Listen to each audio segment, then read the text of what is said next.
Hello friends. तो अब मैं आपको बताऊंगा आज का हमारा लेक्चर होगा वो हम लोकसभा को देखेंगे। इसमें तो लोकसभा भी बहुत बड़ा टॉपिक होना, क्योंकि इसमें हम बहुत चीज़ों को देखेंगे। इसमें लोकसभा राज्यसभा का थोड़ा कंपेयर भी करेंगे, पावर भी देखेंगे, लोकसभा का इम्पोर्टेंस भी देखेंगे। और इसमें इसी वीडियो में मैं हो सके तो आपको एंटी डिफेक्शन लॉ के बारे में भी बता दूंगा, जो कि एक प्रेसिडेंट करता है और एक हमारा लोकसभा अध्यक्ष जो होता है वो करता है डिस्क्वालिफिकेशन एमपी का। तो वो भी हम देख लेंगे। और जो भी ये प्रोविजन ये सब होते हैं तो ये सब आप राज्य का जब हमारा टॉपिक होगा तो उसमें भी आप मेंस में लिख सकते हैं। तो उसमें जो ये टॉपिक मैं आपको कर दूंगा तो मेंस से रिलेटेड जो एनालिसिस होगा ज्यादा वहाँ पे नहीं होगा, क्योंकि यही पॉइंट वहाँ पे भी लिखे जाएंगे आपके द्वारा। हम चलते हैं अपने नए इस टॉपिक पे लोकसभा के। तो इसमें हम देखेंगे लोकसभा अधिकार, कार्य, लोकसभा पावर, फंक्शन, ये सब देखा जाएगा इसमें आप। और इसी में हम देखेंगे बहुत सारी चीजें देखेंगे। तो अब हम धीरे धीरे देखते हैं तो आपको पता चल ही जाएगा। और ये देखिए, प्रत्यक्ष निर्वाचन,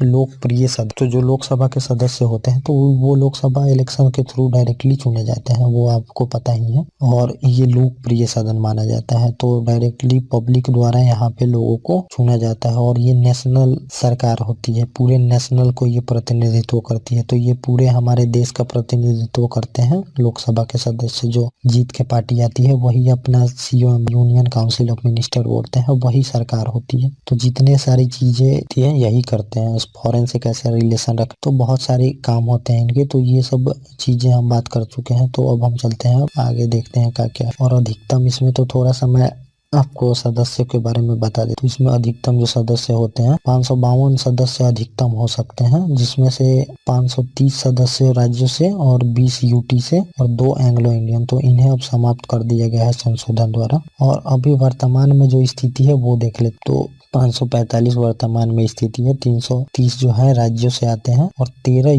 यूटी से आते हैं, यूनियन टेरिटरी से, और 2 ये समाप्त है एंग्लो। और ये जो 552 था ये कम हुआ है 7 सदस्य, क्योंकि पाकिस्तान ने कब्जा कर रखा है पीओके का जो इलाका है, पाक ऑक्युपाइड कश्मीर बोल, इस वजह से ये 7 सीट हमारी कम। और 18 वर्ष से अधिक के सभी लोग इसमें मतदान कर सकते हैं। ये 61वां संविधान संशोधन 1988 द्वारा किया गया। पहले 21 वर्ष थी आयु सीमा, 21 वर्ष के लोग ही वोट कर सकते थे लोकसभा चुनाव में। तो इसको संशोधन करके 18 वर्ष कर दिया। और यहाँ पे हम देख लेते हैं कि आखिर में योग्यता क्या है लोकसभा चुनाव लड़ने के लिए। तो वो भारत का नागरिक होना चाहिए। तो हर एक पद के लिए भारत का नागरिक अनिवार्य, और 25 वर्ष आयु हो जानी चाहिए। और जो 25 वर्ष इसमें आयु है वो होनी चाहिए राज्यसभा सदस्य के लिए 30 वर्ष आयु। और योग्यता निर्धारित करने के शक्ति संसद को है। तो ये योग्यता दी गई है, बाकी संसद अब कोई भी लॉ वगैरह बना के डिसाइड कर सकती है इसमें। तो अब हम देख लेते हैं कि विशेषता, शक्ति एवं कार्य इनके।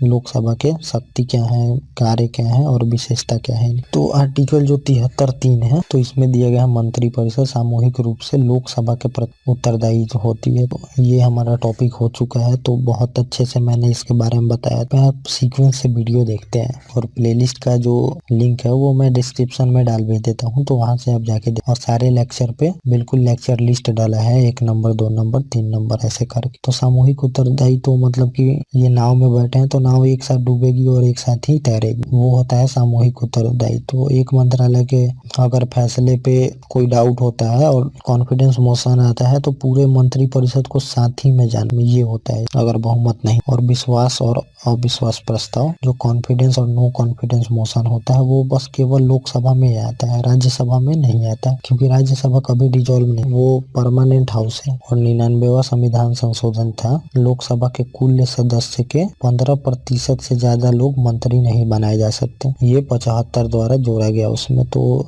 99वां जो संविधान संशोधन हुआ तो 15% से ज्यादा लोगों को मंत्री नहीं बनाया जा सकता। तो ये भी मैं आपको बता चुका हूँ, ये पहले भी डिस्कस हो चुका है, क्योंकि बहुत सारे लोगों को मंत्री बना दिया जाता था। और जैसे कि गठबंधन सरकार भी होती थी तो बहुत सारे लोगों को इसमें मंत्री बना दिया जाता था, क्योंकि गठबंधन सरकार में लुभाने के लिए कि आप आइए हम आपको अच्छे अच्छे मिनिस्ट्री देंगे और अच्छे अच्छे पद पे बैठाएंगे। तो पार्टियों को गठबंधन करने के लिए लोभ दिया जाता था और इसमें गठबंधन कराया जाता था। और 30 30% लोगों को मंत्री बना दिया जाता था, काफी बर्डन हो जाता था। और जो लोकसभा होती है वो अपने गोपनीयता के लिए जानी जाती है, जो सरकार होती है केंद्र सरकार। तो अब बहुत सारे लोग आ जाते थे मंत्री में, तो गोपनीयता खत्म हो जाती थी। वो ऐसे कोई भी मामले को लीक कर सकते हैं जो देश के लिए थ्रेट हो। इस वजह से ये प्रोविजन किया गया। और अब हम देख लेते हैं इसमें विधायिक शक्तियाँ क्या है इसके, और विधायी अधिकार इनके क्या है। तो संघ और समवर्ती सूची के सभी विषय पर कानून बना सकते हैं। तो जो संघ सूची होती है, राज्य सूची होती है, और जो समवर्ती सूची है, तो इस पे कानून बनाने का इन्हीं का अधिकार है। समवर्ती सूची पे तो स्टेट भी गवर्नमेंट कानून बना सकती है, लेकिन अगर कानून सेम होता है सेंट्रल गवर्नमेंट और स्टेट गवर्नमेंट का समवर्ती सूची पे, तो वो सेंट्रल गवर्नमेंट का ही कानून माना जाता है, वहाँ पे स्टेट गवर्नमेंट का कानून नहीं माना जाता है। ये प्रोविजन है। और संघ सूची पे तो ये कानून बना ही सकते हैं, और राज्य सूची पे भी ये कानून बना सकते हैं। तो जैसा कि मैंने बता भी दिया था ऊपर जब राज्यसभा की हमारी बात हुई थी, तो अगर राज्यसभा कोई रेजुलेशन पास कर देती है 249 के तहत, तो उस पे भी राज्य सूची पे भी सेंटर कानून बना सकती है, मतलब लोकसभा संसद मेनली। और इसमें ये भी होता है कि 2 या 2 से अधिक विधानसभा जो विधानमंडल होते हैं वो मांग करते हैं लोकसभा से, तो फिर राज्य सूची पे भी कानून। और आपातकालीन उद्घोषणा में राज्य सूची पे भी कानून बना सकती है। तो आपातकाल भी जब लगता है तो राज्य सूची पे कानून बनाया जा सकता है। और ये देखिए यहाँ पे राज्यसभा सदस्य से अधिक सदस्य तो ज्यादा शक्ति इनको होती है। तो अब इसमें 552 सदस्य हैं, तो वहाँ पे 250 सदस्य हैं, तो सदस्य लगभग 2 गुने हैं, तो इनको ज्यादा अधिकार यहाँ पे मिलता है। ज्यादा सदस्य हैं तो हर एक चीज में इन लोगों का दबदबा चलता है लोकसभा का। और धन और वित्त विधेयक जो होते हैं, लोकसभा इसमें ज्यादा शक्तिशाली होती है। तो धन विधेयक जो होती है वो पहले लोकसभा में ही आती है। वित्त विधेयक में राज्यसभा को भी शक्ति है, लेकिन धन विधेयक में राज्यसभा को कोई शक्ति नहीं दी गई है। और जो धन विधेयक वो पास कर देती है लोकसभा, तो वो ज्यादा 14 दिन से ज्यादा नहीं रोक सकते उसको। 14 दिन में वो मेनली माना जाता है कि पास ही हो। और अब हम देख लेते हैं कि कार्यपालिका मतलब कार्यपालिका अधिकार में क्या है, इसमें हम देख लेते हैं। लोकसभा के प्रति उत्तरदायी तो होते हैं। ये जो कार्यपालिका होती है वो लोकसभा के प्रति ही उत्तरदायी होती है, जो सरकार होती है। राज्यसभा का इसमें कोई नियंत्रण नहीं होता सरकार पे, बस क्वेश्चन पूछ सकते हैं, लेकिन मेनली लोकसभा ही नियंत्रित करती है सरकार को, जो कार्यपालिका होती है, एग्जीक्यूटिव जिसे हम बोलते हैं। और अब हम देख लेते हैं निर्वाचन संबंध। अनुच्छेद 54 के तहत राष्ट्रपति का चुनाव लोकसभा कराती है, मतलब कराती तो राज्यसभा भी है, लेकिन लोकसभा भी कराती है। और आर्टिकल 66 के तहत उपराष्ट्रपति का भी चुनाव में भाग लेती है। तो ये सब चीजें आपको लिखनी होंगी एग्जाम। और अब हम देख लेते हैं महाभियोग में भी। अब सुप्रीम कोर्ट के न्यायाधीश को हटाना प्लस महाभियोग तो राष्ट्रपति पे आता है, और रिमूव किया जाता है न्यायाधीश को। तो इन दोनों में भी इनको पावर है, तो ये काम भी यही करते हैं लोकसभा। और जैसे ये महत्व चल रहा है अभी कि क्या महत्व है इनका और काम क्या है, ये चल रहा है। और राष्ट्रीय आपात, राष्ट्रपति शासन, वित्तीय आपात, तो तीनों यही लगा सकते हैं। तो इनसे रिलेटेड इनको काम है। राज्यसभा का भी पावर है। और लोकसभा के बाद में वाद विवाद, जवाब देना आदि, तो अब लोकसभा में ही कार्यपालिका से क्वेश्चन होता है। तो लोकसभा की इम्पोर्टेंस यहाँ पे ज्यादा बढ़ जाती है, क्योंकि मेनली जो सरकार होती है उनको यहाँ पे कंट्रोल लोकसभा ही करती है। तो ये चीज होती है इसमें। तो लोकसभा बहुत ज्यादा काम करती है। पूरे सरकार का मेनली काम लोकसभा द्वारा ही होता है, और लोकसभा ही सरकार पे नियंत्रण रखती है। तो सरकार ऐसा नहीं है कि कुछ भी कर सकती है, लोकसभा में नियंत्रण रखा जाता है। बहुत सारे टूल्स हैं जो हमने ऊपर बात भी किया था। तो ऐसा कोई भी टॉपिक नहीं है जो हम बात नहीं कर रहे हैं, और जो बात नहीं कर चुके हैं और आने वाले टाइम में बात नहीं करेंगे। तो कोई चीज नहीं छूटने वाली। इलेक्शन में देखेंगे हम, उसमें कितने टॉपिक को आपको मैं बताऊंगा, एनालिसिस टॉपिक को, चुनाव आयोग ने क्या क्या सुझाव दिए हैं, ये सब चीजें बताऊंगा। और जब हम न्यायपालिका पढ़ेंगे तो उसमें भी रिलेटेड बहुत सारे मुद्दे हैं, वो भी मैं बताऊंगा। तो अब हम देख लेते हैं राज्यसभा और लोकसभा में अंतर क्या है। थोड़ा सा यहाँ पे ये देखना बहुत जरूरी है, क्योंकि क्वेश्चन बिल्कुल कंफ्यूजन वाले आते हैं, एकदम माइनर डिफरेंस होते हैं। और उसी में ऑप्शन ऐसा होता है कि आपको हर एक ऑप्शन सही, हर एक ऑप्शन गलत लगता। तो जब हम चारों तरफ से अगर 360 डिग्री में कवर किए रहेंगे कोई टॉपिक को, तो उसमें ऑप्शन ज्यादा आपको नहीं पढ़ना होगा। आप जल्दी ऑप्शन को पढ़ के आंसर निकाल सकते हैं। तो अब हम देख लेते हैं अंतर को इसमें। तो उच्च सदन है ये, राज्यसभा जो है इसको उच्च सदन माना जाता है, और ये कभी डिजोल्व नहीं। राज्यसभा परमानेंट में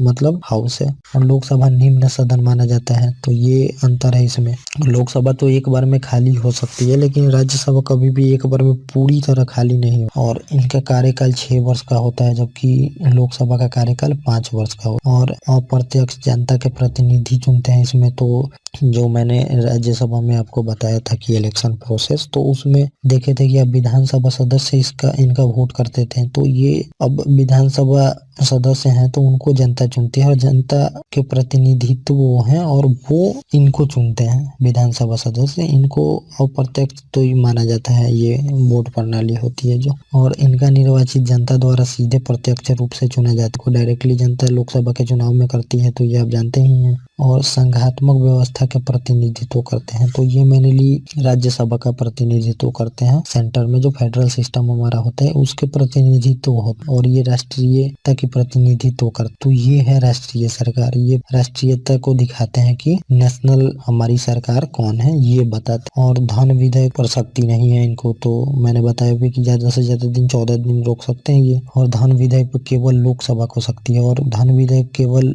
लोकसभा में पारित मतलब पहले रखा जाता है। और कटौती प्रस्ताव इसमें नहीं आ सकते, तो बहुत सारे कटौती प्रस्ताव होते हैं, policy cut motion, economic cut motion, तो ये सब कट मोशन जो भी होते हैं ये बस लोकसभा के हैं। विभिन्न कट मोशन बस केवल लोकसभा में आ सकते हैं, राज्यसभा में कोई भी कट मोशन नहीं, क्योंकि वित्तीय इनको कोई अधिकार नहीं होता है। वित्तीय अधिकार मेनली लोकसभा को हो। तो हम बजट जब देखेंगे तो बहुत सारे कट मोशन देखेंगे। और अविश्वास प्रस्ताव जो होता है, नो कॉन्फिडेंस मोशन, वो राज्यसभा में नहीं आती है, क्योंकि राज्यसभा को डिजोल्व नहीं किया जाता। अविश्वास प्रस्ताव केवल लोकसभा में आती है। तो इतने अंतर है लोकसभा और राज्यसभा, तो ये आपको कहना होगा। तो अब हम आगे चलते हैं इसमें, और अब हम देखेंगे कि संसद के अधिकारी, ऑफिसर ऑफ पार्लियामेंट। तो अब इसमें हम संसद के एक एक अधिकारियों के बारे में देखेंगे, जो सभापति होते हैं, उप सभापति होते हैं, लोकसभा अध्यक्ष होते हैं, तो इनके बारे में हम देखेंगे। तो इसमें पहला हम देख लेते हैं राज्यसभा का। तो किसी भी सदस्य को उप सभापति चुनेगा राज्यसभा का सदस्य। तो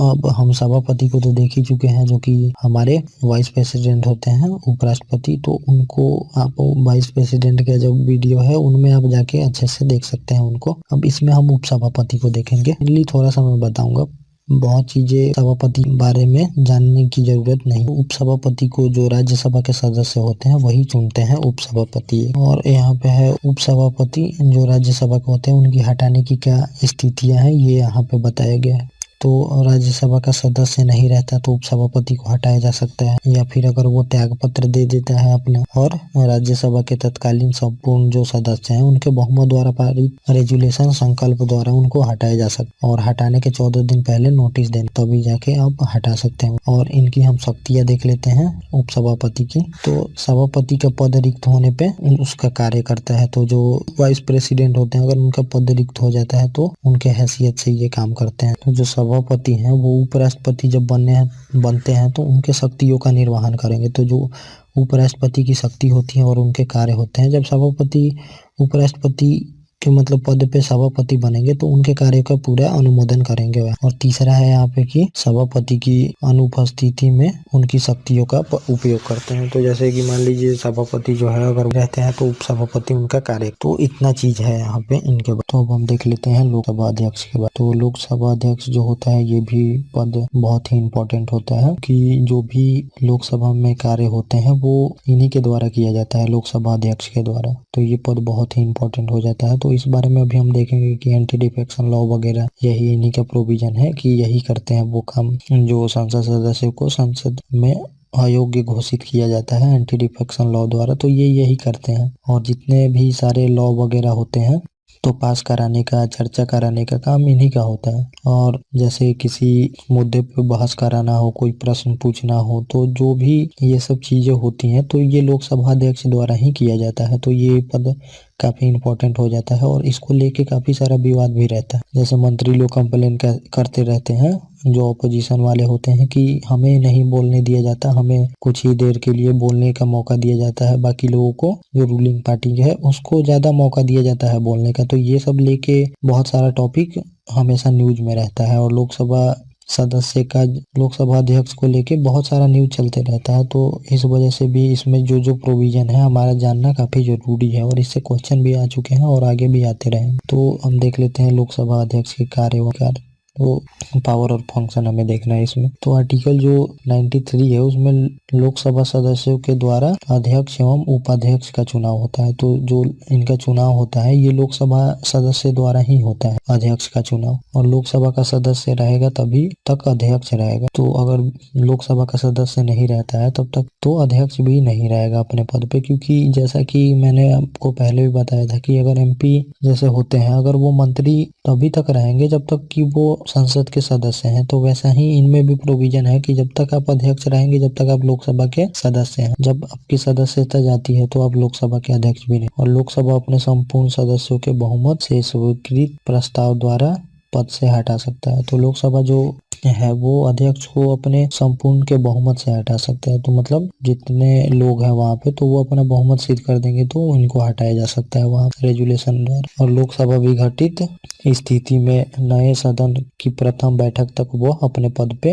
आसीन रहता है। तो जो लोकसभा विघटित हो जाती है, तो जो मैंने वहाँ पे बताया था आपको लोकसभा कैसे विघटित हो जाती है, जैसे कि पीएम त्याग पत्र दे दे, या फिर पीएम की मृत्यु हो जाए, या फिर इनको लोकसभा में कॉन्फिडेंस ना रहे, मतलब बहुमत ना रहे इनको, जो भी सरकार है। तो अब री इलेक्शन के लिए जाया जाता है, तब तक लोकसभा का सदस्य जो लोकसभा का अध्यक्ष है तब तक वो अपने पद पे रहेगा जब तक नया लोकसभा के सदस्य चुन के नहीं आ जाते हैं। और प्रथम बैठक जिस दिन शुरू होगी उस दिन से ये अपना पद छोड़ देंगे। और अब हम देख लेते हैं इसमें अध्यक्ष का चुनाव। लोकसभा सदस्यों द्वारा अध्यक्ष का चुनाव होता है। तो अध्यक्ष का जो चुनाव होता है मैंने ऊपर भी बताया कि वो लोकसभा के सदस्यों द्वारा ही चुनाव होता है इनका, प्लस उपाध्यक्ष का।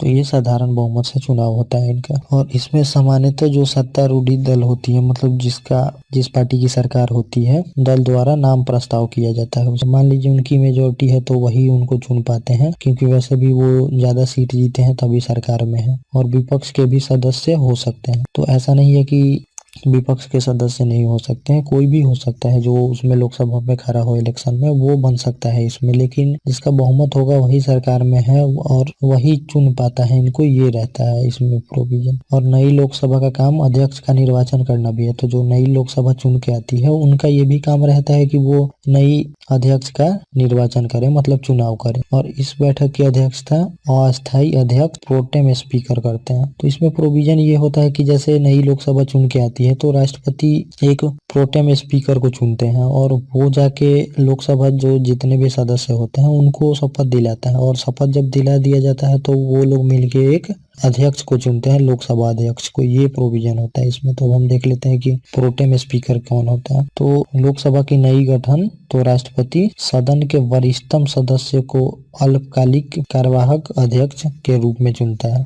तो लोकसभा का जब नई लोकसभा का गठन होता है तो राष्ट्रपति उसमें से जो भी वरिष्ठतम सदस्य होते हैं उनको एक अल्पकालिक कार्यवाहक अध्यक्ष के रूप में चुनता है। और इनका कार्य जो होता है ये लोकसभा सदस्यों को शपथ दिलाना होता है। जो नए सदस्य आते हैं उनको शपथ दिलाते हैं ये प्रोटेम स्पीकर जो होते हैं। और नए अध्यक्ष का निर्वाचन भी यही कराते हैं। अध्यक्ष का चुनाव अब नई जो लोकसभा चुन के आई है उनके एमपी जब अध्यक्ष का चुनाव कराएंगे तो इन्हीं का काम होता है उसका चुनाव कराना, क्योंकि अध्यक्षता कोई करे तभी जाके चुनाव हो पाएगा। और नए अध्यक्ष का निर्वाचन के साथ स्वतः इनका जो पद है वो समाप्त हो जाता है। तो जैसे अब लोकसभा अध्यक्ष चुने जाएंगे वैसे ही ये पद समाप्त हो जाएगा। तो ये प्रोविजन है। तो अब हम आगे देख लेते हैं कि आगे क्या है। तो आर्टिकल 95(1) है जिसमें इसमें बोला गया है कि अध्यक्ष नहीं तब उपाध्यक्ष और ये भी नहीं तो राष्ट्रपति द्वारा नियुक्त कोई भी सदस्य अध्यक्षता की काम करेगा। तो जब लोकसभा अध्यक्ष कार्य में नहीं रहेंगे तो एक उपाध्यक्ष होते हैं वो अध्यक्ष की काम करेंगे। अगर वो भी नहीं है तो राष्ट्रपति किसी को भी नियुक्त करेगा, वो अध्यक्षता की काम करेंगे। और इसमें है आर्टिकल 96, अध्यक्ष को हटाने का प्रस्ताव तो वह पीठासीन अधिकारी के रूप में कार्य नहीं करेगा। तो जो पीठासीन अधिकारी जो काम कराते हैं लोकसभा अध्यक्ष को हटाने का, तो वो खुद नहीं हो सकते। जो अध्यक्ष हैं अपने हटाने के प्रस्ताव में वो खुद ही पीठासीन अधिकारी नहीं रह सकते। ये नेचुरल जस्टिस के खिलाफ होगा, इसी वजह से ये प्रोविजन है। आप तो अब हम आगे देख लेते हैं इनके कार्य और अधिकार। तो क्वेश्चन मेनली कार्य और अधिकार से ही ज्यादातर आते हैं। तो हम देख लेते हैं। बैठक की सभापतित्व करते हैं और शांति व्यवस्था कायम करना, गणपूर्ति के अभाव में उस बैठक को स्थगित करना। तो जो भी ये सब काम होते हैं तो वो लाइक एक क्लास में जैसे मॉनिटरिंग किया जाता है तो ये सब करते हैं वो, और शांति व्यवस्था कायम करने का काम यही करते हैं। तो संसद में तो आप देखते हैं कि कितना हल्ला मचते रहता है, कोई कुछ बोल रहा है, कोई कुछ बोल रहा है, कोई किसी को बोलने नहीं दे रहा है। तो ये सब चीजें इन्हीं को देखनी होती है कि सभी को मौका मिले बोलने का, सभी अपना बात रख सके संसद में, क्योंकि तभी जाके एक्चुअल मुद्दे का पता चलता है संसद में, जब ये लोग अपने अपने एरिया के आके बारे में बताते हैं कि उनके एरिया में क्या दिक्कत है, तब जाके संसद उस पे जान पाती है, तभी जाके कोई कानून वगैरह बनता है और जो प्रोविजन होता है उस एरिया से और गणपूर्ति के अभाव में बैठक को स्थगित कर सकता है। तो जब गणपूर्ति ही ना हो, जब गणपूर्ति मतलब कि कुछ सदस्य उसमें 1/10 होने चाहिए बैठक लोकसभा के लिए, अगर उतने सदस्य नहीं है तो उस बैठक का कोई औचित्य नहीं है। तो इस वजह से सभा को स्थगित कर दिया जाता है। जब बैठक में उतने लोग आएंगे तब जाके वो हो पाता है काम, क्योंकि कम सदस्य में फिर चर्चा का कोई औचित्य नहीं रह सकता। सभी होंगे तो जाके अच्छे से चर्चा या फिर डिस्कशन हो पाएगी किसी टॉपिक पे। और चर्चा के समय का निर्धारण तो कब कौन बोलेगा संसद में, इसका निर्धारण वही करते हैं। और प्रश्नों की स्वीकृति देते हैं कि कौन सा प्रश्न पूछा जाता है, मतलब मंत्री पूछ सकते हैं और आप कौन सा प्रश्न कब पूछ सकते हैं, तो ये सब इन्हीं के द्वारा स्वीकृति दिया जाता है। तो काम रोको प्रस्ताव की आज्ञा यही देते हैं कि आप ये प्रस्ताव ला सकते हैं। और अब हम देखते हैं अन्य अधिकार क्या है इनको। तो सामान्यतः अपना मत प्रयोग नहीं, लेकिन पक्ष या विपक्ष में मत तब दे सकते हैं जब टाई हो जाए। मतलब अगर किसी भी बिल पे या कोई प्रस्ताव पे वोटिंग हो रहा है तो पहले इंस्टेंस में ये अपना वोट नहीं कर सकते। ये वोट तभी कर सकते हैं जबकि टाई हो जाए, तब ये अपना मत दे सकते हैं उस। और सदन के सदस्यों को निष्कासित का अधिकार है इनको, तो सदन के सदस्य को यही निलंबित कर सकते हैं। तो अभी हम देखेंगे भी कि दो तरह से जो एमपी होते हैं उनको अयोग्य घोषित किया जाता है, तो वो मैं बताऊंगा आपको। एंटी डिफेक्शन लॉ है, और एक तो ये अध्यक्ष द्वारा किया जाता है एंटी डिफेक्शन जो लॉ बना है, और दूसरा है राष्ट्रपति करते हैं इसमें चुनाव आयोग से विचार विमर्श करके। तो ये अब हम देखेंगे थोड़ी देर में। और संयुक्त अधिवेशन की अध्यक्षता यही करते हैं। तो जो ज्वाइंट सेशन होता है, अगर कोई एक सदन बिल पास करती है और दूसरी सदन उस पे 6 महीने तक कोई भी निर्णय या फिर कुछ भी नहीं बोलती, तो जो गतिरोध उत्पन्न हो जाता है उसको दूर करने के लिए ज्वाइंट सेशन बुलाया जाता है। तो उसकी अध्यक्षता लोकसभा अध्यक्ष ही करते हैं। और धन विधेयक पे अंतिम निर्णय इन्हीं का होता है, और कोई भी कोर्ट में ये चैलेंज नहीं किया जा सकता। तो कोई भी बिल मनी बिल है कि नहीं, ये लोकसभा अध्यक्ष ही तय करते हैं, और ये इनका अंतिम निर्णय होता है। इसमें आप कहीं कोर्ट में भी चैलेंज नहीं कर सकते। तो जो आधार बिल था उसको मनी बिल ही बना के पेश किया गया, ताकि उस पे राज्यसभा को कोई अधिकार ना हो, क्योंकि मनी बिल पे राज्यसभा को उतना पावर नहीं है। तो इसलिए उसको मनी बिल बना के आधार जो बिल था उसको लाया गया था संसद में, क्योंकि उस टाइम बहुमत नहीं थी इनकी राज्यसभा में। और अब हम देख लेते हैं कि एमपी जो है उनकी अयोग्यता के लिए क्या प्रोविजन है। डिस्क्वालिफिकेशन ऑफ एमपी, तो आर्टिकल 202 में प्रोविजन है। तो ये जो डिस्क्वालिफिकेशन ऑफ एमपी है तो इसमें दो तरह से होता है। पहला तो है कि राष्ट्रपति ये कर सकता है, और दूसरा है कि अध्यक्ष या फिर सभापति जो है वो कर सकते हैं राज्यसभा के। तो पहला है कि ये तो प्रोविजन है कॉन्स्टिट्यूशन में, तो इसकी जो ग्राउंड है वो अलग है और इसकी ग्राउंड अलग है बिल्कुल। तो ये कानून बनाया गया है दल बदल आधार पे, ये कानून बनाया गया था एंटी डिफेक्शन लॉ। तो ये आर्टिकल 102 के तहत होता है, इसमें उसी में अमेंडमेंट करके जोड़ा गया है ये। तो एंटी डिफेक्शन लॉ के द्वारा ये होता है, और ये राष्ट्रपति जो करते हैं ये इसका ग्राउंड अलग है। तो ग्राउंड का जब हम बात करेंगे तो आपको पता चलेगा कि आखिर में हमें दो की जरूरत क्यों पड़ी। तो एक तो पहले से ही था, तो इसमें प्रोविजन अलग है। तो इसमें प्रोविजन है कि आर्टिकल जो 102 है उसका क्लॉज 1A में दिया है, अगर कोई लाभ के पद पे हो तब जाके उसको डिस्क्वालीफाई किया जाएगा। तो इसमें ये प्रोविजन है। और मैं बता दूं कि स्टेट में भी सेम ही प्रोविजन रहेगा, तो आप स्टेट का भी ध्यान रखेंगे। और दोनों के लिए सेम ही है, एंटी डिफेक्शन लॉ और राष्ट्रपति करते हैं, वहां पे राज्यपाल करेंगे। तो पहला है कि लाभ के पद पे, तो ये प्रोविजन कॉन्स्टिट्यूशन में ही था। और दूसरा हमने बनाया था कि दल बदल कानून, उस टाइम बहुत सारे दल बदल संबंधित विवाद चल रहे थे। तो कोई भी चुनाव जीत के आ रहा था वो और किसी दल में चला जा रहा था, तो सरकार टूट जा रही थी क्योंकि बहुमत चला जा रहा था। तो इस वजह से ये कानून बनाना पड़ा एंटी डिफेक्शन लॉ का, और ये प्रोविजन पहले से ही था। तो दोनों का ग्राउंड बिल्कुल अलग है, इसीलिए दोनों की जरूरत है। तो पहला है ग्राउंड में कि लाभ के पद पे हो तो उनको डिस्क्वालीफाई कर दिया जाएगा। और दूसरा है आर्टिकल 102 क्लॉज 1B के तहत है कि दिमाग से अस्वस्थ हो। तो अब मान लीजिए कि पागल हो जाए तो फिर एमपी रहने का ही क्या फायदा है, तो इस वजह से उनको डिस्क्वालीफाई कर दिया जाएगा। और लाभ के पद पे हो तो डिस्क्वालीफाई कर दिया जाएगा, क्योंकि लाभ के पद से लुभाया जाता है लोगों को। इस वजह से ये प्रोविजन बनाया गया है कि लाभ के पद पे हो तो आप एमपी रह ही नहीं सकते हैं। तीसरा है इसमें आर्टिकल 102 क्लॉज 1C के तहत है इसमें दिवालिया हो जाए। तो दिवालिया मतलब कि आपकी जो एसेट होती है, परिसंपत्ति, वो आपकी देनदारियों से कम हो जाए तो इसमें दिवालिया माना जाता है उसको। दिवालिया मतलब बैंकरप्ट हो गया, वो आपके पास अब चुकाने के लिए कुछ पैसा ही नहीं है, तो इस वजह से भी डिस्क्वालीफाई कर दिया जाता है। और आर्टिकल 102 क्लॉज 1D के तहत है इसमें अगर आप नागरिक ही नहीं रहते हैं तब भी आपको डिस्क्वालीफाई कर दिया जाएगा एमपी के पद से। और ये चुनाव आयोग के सिफारिश पे राष्ट्रपति द्वारा किया जाता है, और राष्ट्रपति को ये मानना ही है। चुनाव आयोग की जो सिफारिश है वो राष्ट्रपति को मानना होगा। तो ये 4 ग्राउंड है यहाँ पे। एक जो राष्ट्रपति करते हैं उसके लिए ये 4 ग्राउंड है, और जो अध्यक्ष करते हैं और सभापति, तो इनके लिए एंटी डिफेक्शन लॉ बनाया गया है। तो दोनों प्रोविजन अलग हैं, तो ये आप ध्यान में रखिएगा।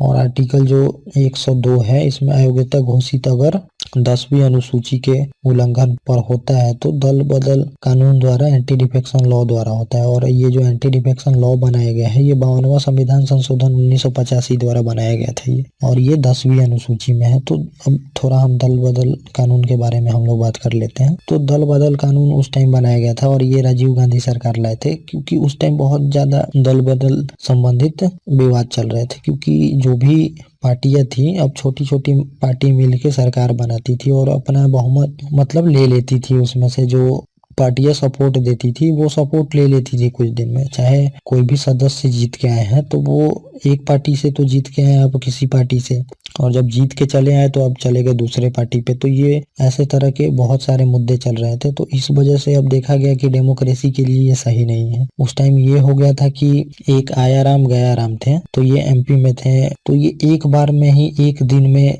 4 बार अपनी पार्टी मतलब दूसरी पार्टी को चेंज किए थे। तो इनका नाम ही रख दिया गया था आया राम गया राम। तो ऐसा हो गया था कि वहां पे पार्टी लोग ऐसे चेंज कर रहे थे। अभी शाम को किसी और पार्टी में है, सुबह किसी और पार्टी में चले गए, फिर शाम को किसी और पार्टी में चले गए। जो पार्टी लुभाती थी उस पार्टी में चले जाते थे लोग। तो ये हुआ कि सरकार स्टेबल नहीं रह पा रही थी। तो सरकार स्टेबल नहीं रह पाएगी तो अब हर एक टाइम चुनाव वगैरह ही कराने में चले जाएगा। बार बार चुनाव, जो 90 का दशक था उसमें हमेशा चुनाव कराना पड़ता था। कोई भी सरकार स्टेबल नहीं थी उस टाइम। तो इसमें ये था, कोई भी सपोर्ट देता था अपना सपोर्ट ले लेता था फिर। तो अब इस वजह से देश को बहुत सारा घाटा हो रहा था, क्योंकि गवर्नमेंट स्टेबल नहीं होती है तो एफडीआई वगैरह नहीं आ पाते। क्योंकि अब फॉरेन कंट्री तभी इन्वेस्ट करेंगे आप में जबकि आपका पॉलिटिकल स्टेबिलिटी हो। तो स्टेबल गवर्नमेंट नहीं रहती है तो बहुत सारा दिक्कत हो जाता है। और बार बार चुनाव, भ्रष्टाचार, ये सब मुद्दे थे। तो उस टाइम सोचा गया था कि ये देश के लिए अच्छा नहीं है और ये संविधान के लिए भी अच्छा नहीं है हमारे, और जो भी पार्टियां हैं उनके लिए भी अच्छा नहीं है, क्योंकि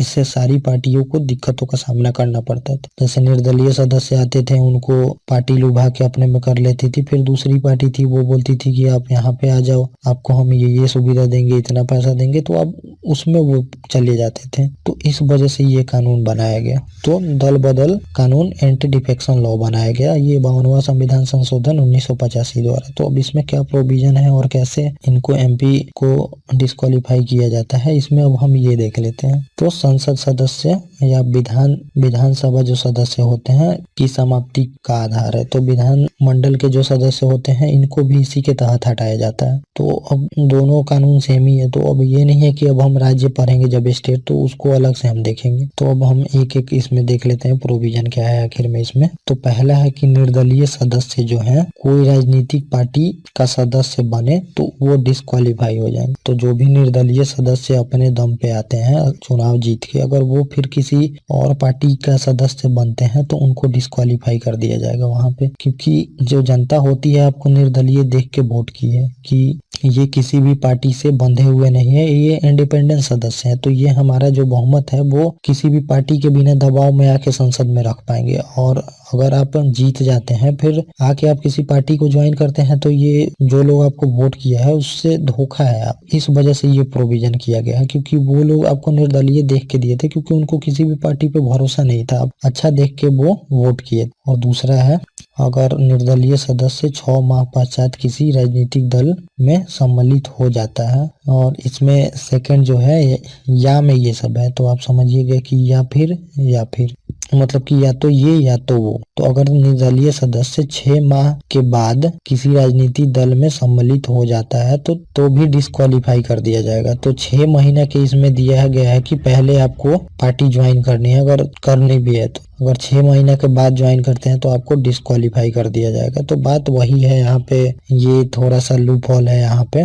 क्योंकि 6 महीने का टाइम दिया गया है। तो इसमें प्रोविजन है कि 6 महीने में प्रभावी के लिए काफी है। तो मान लीजिए आप निर्दलीय सदस्य चुन के आए, लेकिन आपको किसी पार्टी का काम करना बहुत अच्छा लगा, तो आप 6 महीने काफी है प्रभावित होने के लिए। तो 6 महीने में आप उनके सदस्य बन सकते हैं। लेकिन अगर 6 महीना से ज्यादा लगता है तो इसमें है कि आपको लुभाया जा रहा है। तो लुभाया जा रहा है तो आप बन रहे हैं अगर 6 महीने बाद, तो आपको डिस्क्वालीफाई कर दिया जाएगा। तो इसमें बोला गया है कि जैसे मान लीजिए कि आप निर्दलीय सदस्य हैं, चुन के आए संसद में, लेकिन आपको किसी पार्टी का काम करना बहुत अच्छा लग रहा है, तो आप उसके सदस्य बन सकते हैं, लेकिन 6 महीने के अंदर में ही। और तीसरा प्रोविजन है इसमें, अगर कोई सदस्य राजनीतिक दल छोड़कर जिससे लड़ा था कोई और राजनीतिक दल ज्वाइन करता है तो उसको डिस्क्वालीफाई कर दिया जाएगा। तो थर्ड प्रोविजन है कि अगर मान लीजिए कोई सदस्य है और वो इलेक्शन तो लड़ा किसी राजनीतिक पार्टी के नाम पे, और जब जीत गया तो उस पार्टी को छोड़ के चला गया वो किसी और पार्टी में, तो ये उस पार्टी से धोखा है और वो जनता से भी धोखा है, क्योंकि जनता उस पार्टी को वोट दी थी, आप उसके बस सदस्य थे।